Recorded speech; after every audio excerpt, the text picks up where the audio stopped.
बाप्पा, मी खूप कठीण परिस्थितीमध्ये आहे. मलाच माझं काही कळत नाही आहे. प्रयत्न तर खूप करतो आहे यशस्वी होण्याचा, पण काही ना काही विघ्न येतच आहेत. अरे बसला काय, काम कर.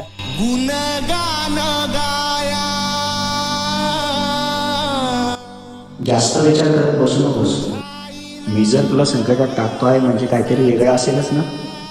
मला माहिती आहे हे जे तुझ्यासोबत चालू आहे ते खूप काही वेगळं आहे आणि कठीण सुद्धा आहे, पण चिंता करू नकोस. मी सदैव तुझ्या पाठीशी आहे. लवकरच तू यशस्वी होशील.